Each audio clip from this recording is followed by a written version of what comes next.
CAR, CAA, CSRs, URSA, AIP, Part 61, MOS, Part 130. What? God, it gets confusing, doesn't it? As we're transitioning from old to new documents, and some even old to new that have then become newer, it just becomes a minefield of legislation to get through and try and find what you're looking for, especially when you knew where it was earlier. In this episode, I'm going to attempt the impossible and lay out how it all works and the bits you really want to be familiar with and where to go to find it. I'm going to attempt that and more coming right up. So strap in and let's get into it. Standby star 9000, 1013, Kilo 25. Coordinating Aileron and rudder, bank, balance, bank pressure rolling at 30 degrees. Is that 30 degrees there? 3 left, runway 290, 131.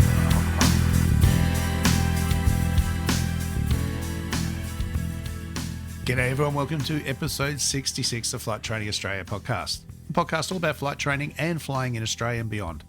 I'm your host, Trent Robinson. Thank you for joining me. How are you all going? Hope you've had a fantastic week.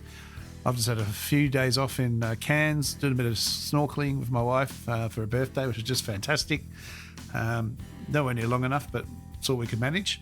And feeling pretty good getting back into the week that is and bringing you this podcast today. There's, lots been going on. Bonza has just got airborne. There's great reaction. It'll be interesting to see if the model works. For what people are wondering, it's going to be very much more like a holiday-to-holiday destination kind of location rather than in and out of major hubs. So hopefully it works. Everyone's getting behind it, and it could very well really change the way aviation and flying goes throughout the foreseeable future, hopefully. So let's see what happens there. All right. Look, where do I start with this one? I've been talking to a lot of people, and obviously from a flight test point of view, there's still a lot of uncertainty and confusion about rules and regs, and that is absolutely justified. I have been doing this for a long time, and I remember when Part 61 came in, when we really started this whole transition back in, September 2014, and kind of felt stupid. You really knew my craft and knew where to go to find things, and then all of a sudden it was like we just didn't know what we're doing anymore. And since then, there's been a lot more change.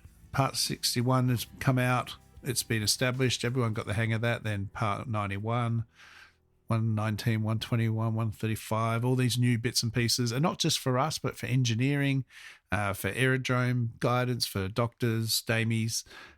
Everything is gradually rolling over to the new system, which is just like is used more in ICAO standard overseas. So there's nothing wrong with that, but it's the way things have moved and changed, and the lack of, notification of where things are. And when something was there once and then all of a sudden you look up and it's gone, are we supposed to just, go read our favorite bit of legislation to see if it's still there today, or maybe it's moved? And this is generally how we find it. We go looking for something and we go, oh, it's not here anymore. All right, well, where the hell's it gone? Now, CASA do try and put out change documents, indicate where bits of information previously were with deleted bars and all that sort of thing. They will show where the old documentation was, where it may have moved to now, or a piece of legislation that's no longer in active use and it's just disappeared altogether. And that can be hard because, again, how do you know when to go and find that? And I don't have that answer for you. I'm a subscriber to the majority of the CASA mailing lists as a flight examiner, as an instructor, as a flying school operator, engineering release notes, charter ones, all that. You can subscribe to those on the CASA website. The problem is they don't seem to get used very much. I even know just doing a flight test and then realize that certain elements are changed and no longer on there. And I'm like, well, who told me that? Well, I didn't get an email about it. So it makes it very, very difficult. And I think for many frustrating. If you're in a commercial operation, at least you're sort of doing this stuff all the time. But from a private pilot perspective, it can be just almost too much. And I know a lot of people have given up flying because of it, which is just it's devastating. It's a tragedy. We don't want that. So what I want to try and do today is give you a bit of background on how it all works. And we're not going to do a law degree or anything like that, but just a bit of an idea of the overall structure and how it works. There are some really good documents available, and funnily enough, there is a section on the CASA website which I've pulled a lot of this from. There's also an advisory circular, which is, I'll get into it in a minute.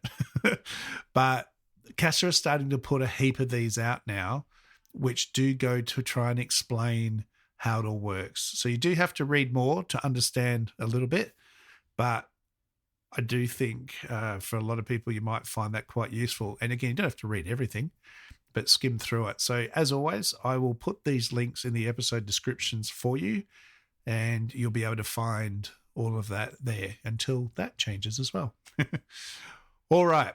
So where are we up to? Let's have a look at the laws that govern CASA. So CASA essentially is our legislative body, and their primary function is to conduct the safety regulation of the civil air services civil air operations in the Australian territory, operations outside the Australian territory in Australian aircraft as well. All right. So Section 9 of the Act states CASA's functions and some of the means which to use, and the AC goes on to describe that they're there to develop and promulgate appropriate, clear and concise aviation safety standards, issuing of licenses and ratings, surveillance activities, keep an eye on everybody, and develop enforcement strategies to ensure compliance with aviation safety standards. The laws that govern CASA, there's two. There's primary legislation and delegated legislation. All right, so essentially we work in a three-tier system. So I've got the Civil Aviation Act of 1988 and the Airspace Act of 2007. Following that, there's the Civil Aviation Regulations of 1988.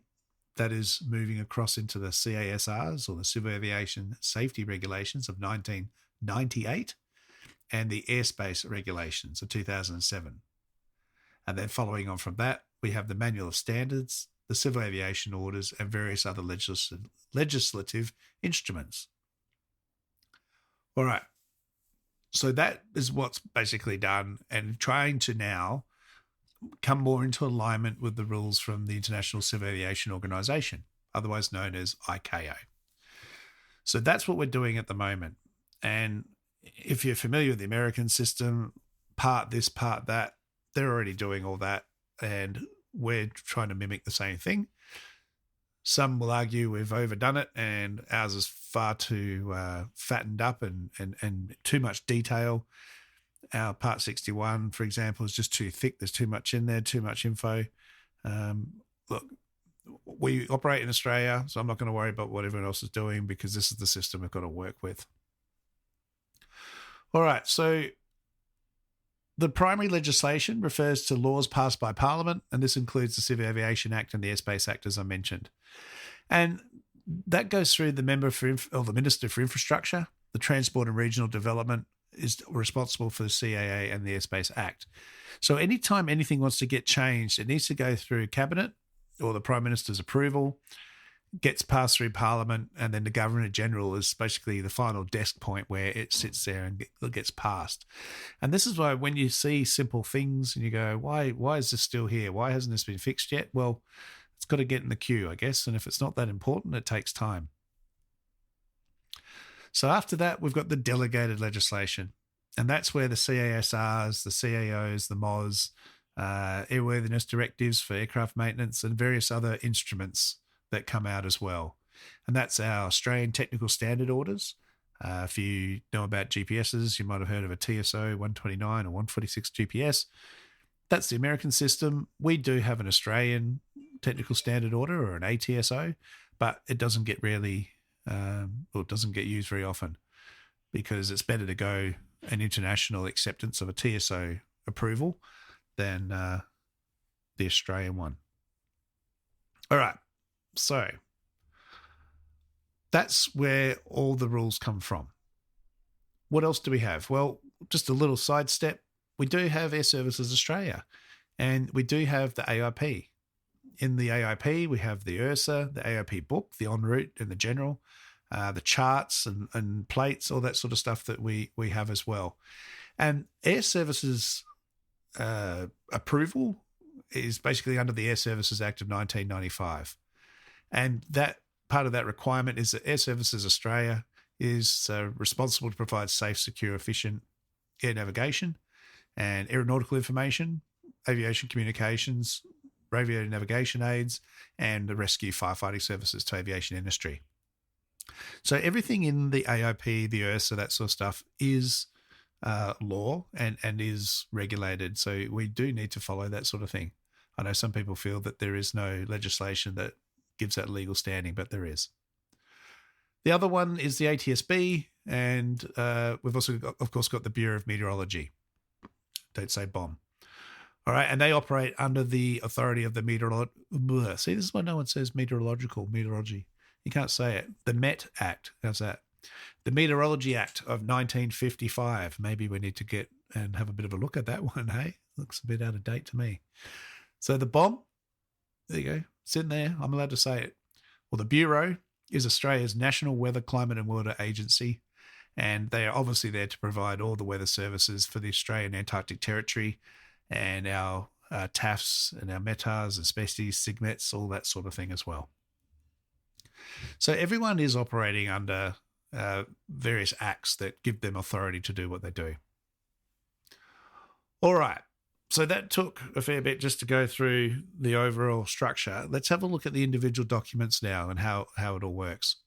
So as far as regulations go, you will hear some people say the regs, but the specific regs are the CASR and the CAR. All right. So again, the CASR is the Civil Aviation Safety Regulations, and the Civil Aviation Regulations, which are gradually going to get replaced.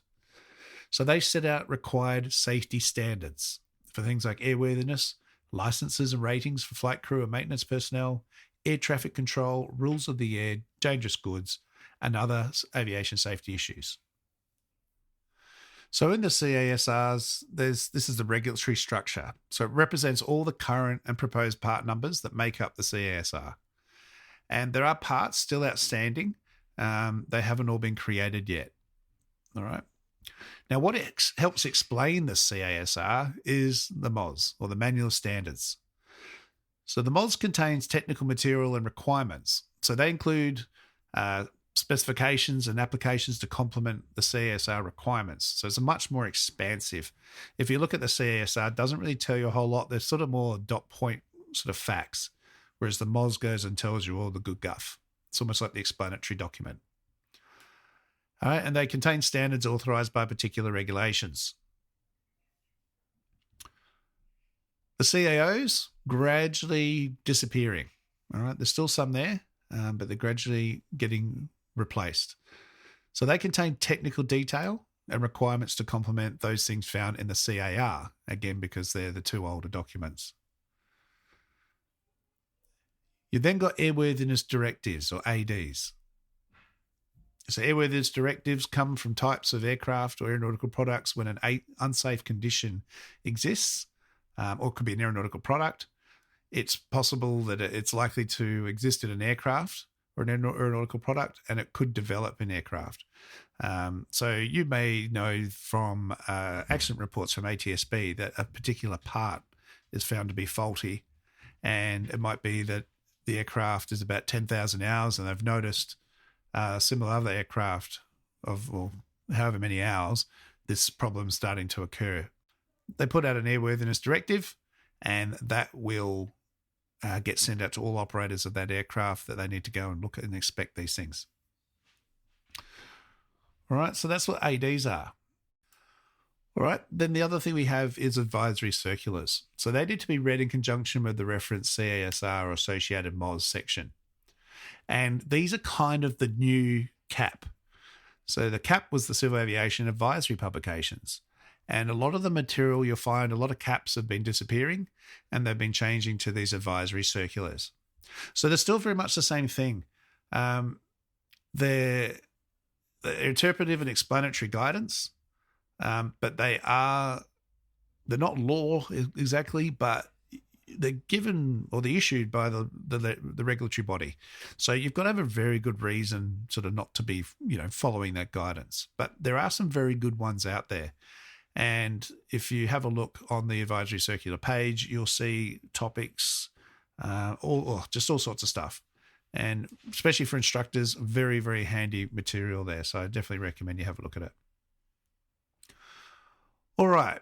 So let's have a closer look now at the newer section again in Part 91 and how things expand from that. I think everyone's pretty happy with Part 61 now that this is the licensing ratings, all the endorsements and stuff. And from that, you then go through either an individual instructor or a Part 141, 142 provider, and for ground crew training for like AROCs and GELP and all that sort of stuff, Part 64 stuff. From the licensing side of things, Part 91 expands out into a whole heap of operations. Now, 101 is drones, unmanned aerial vehicles, if that's your thing. But the main ones I want to have a look at is Part 121 and 135. Now, before I get to that, just understand, Part 91 is the legislation that applies to everybody. It's like the base benchmark. So anything to do with all the rules and legislation, Part 91 is the base. Then on top of that, depending on what operation you're working in, is then where you'll come in to have a look at charter operations or airline level. So small charter operations is now passenger carrying transport, and that all falls under Part 135. Now, I know there's some cases of people working in these operations and had no clue. All right. So it's imperative that if you're going to be a charter pilot and you're going to be working for a charter operator, a passenger carrying transport operator on the small scale aircraft, then this is the legislation or the regulations rather, that you're now working under. So it's imperative that you actually have a read and go through it. Don't rely on your chief pilot or your head of flying operations to tell you. Again, this is where all these new terms are coming from. We used to call them chief pilots. Now they're head of flying operations. For a flight school like myself, I'm a head of operations, not a HOFO. Okay, so I'm a WHO, all these different terms. 121 is big aeroplanes, big charter, big passenger carrying transport. So your typical airline level. All right. But let's have a look at 135. This is what you're going to be operating under as a charter pilot. There's a whole heap in there, and I'm not going to cover all that now because I just can't. But it will talk about things like life jackets. If you look at Part 91, it supersedes what's required because, hey, you've got more people on board. Safety is more paramount. Okay. If you want to have a look at the requirements of carrying ELTs and EPIRBs, this is all going to change soon. How do I know? Well, because it tells me here. Who remembers 20.7.4? All of that change is all listed in here. It's replaced the CAO. All right, so have a good look at these sections, and I can go through some of the changes of that in a future episode. There's a few bits there in 135 that I want to talk about and mention. Even looking at passenger carrying transport stuff now that we've got standard weights, things like male weight and female weight, but now we've got non-gender specific. So what weight do you put for that? Well, CASA's come to the rescue and we've got a table for all that now. All the things that we need to think about, all these different changes, if you don't know about them, you're going to be ineffective in your job. All right, and potentially non-compliant, even worse. All right. Overarching that, then we've got Part 119. So coming up in March this year, what used to happen was you would do a 12-monthly check with your chief pilot. Now it's going to be a bit more of a structured check and training process like larger operators again. So you probably get the theme here that everyone's kind of been made to operate like an RPT sort of operation. It's just split up into big airplanes and little airplanes. So every 12 months, you'll be doing an operator proficiency check or an OPC. All right. Now, this is a pass-fail thing. So your job is on the line. Again, I've mentioned this before, and it's not a threat, but you do need to lift your game a bit. You do need to be familiar with these rules and regulations. You're a commercial pilot. So you're expected to keep up with the changes and educate yourself. Don't sit there relying on your chief pilot or your head of flying operations, should use the proper terms now. But yeah, don't rely on your HOFO to tell you everything. All right. This is up to you to be aware of. So you can use this podcast as a resource because I'll try and keep you up to date with things. But again, I'm not a subscription service. That's not necessarily going to be a timely notification of when you need to know things. So for what it's worth, get on the CASA website and subscribe to the relevant mailing list. So when they do send things out, at least you can find out. The main email that goes out every month is pretty good because most things are mentioned in that at least. And that will give you a pretty good idea of what's happening. All right, so 119 is coming into effect soon and everyone will start to roll onto that. You'll have a head of training and checking a person in your role. You'll have other checkers and trainers coming in to do things. You'll do aircraft questionnaires to keep up to speed on your flights. Same sort of things you used to do in your 2011 checks with emergency procedures and drills. So it'll all form part of this overall assessment to make sure you're up to speed and good to go with the job that you're doing. All right, so heaps there. I will go into all that in more detail soon. As I said, I'll go into part 135 and 119, especially once it gets going. The reason why I haven't spoken about it much more than what I already have is because it's still taking shape. There could be some changes, and I'd rather wait till we see it in action and how it's all going to form up before we discuss it in more detail. But that will definitely be something coming into play sometime in March, hopefully, when we see how it all comes to play. Alrighty. Heaps of info there. I hope that sort of makes sense. Like I said, have another listen to it if you need to. Go to the relevant links that I'll put in the description and have a bit of a read in your own time as well. And any questions, feel free to hit me up. You can send me an email, info@trentrobinsonaviation.com.au. You can also look up Trent Robinson Aviation on Facebook or Instagram. Links are all in the episode description below, and you can follow me there as well. All right, guys, until next time, blue skies, and remember the golden rule. Aviate, navigate, communicate. Cheers, everyone.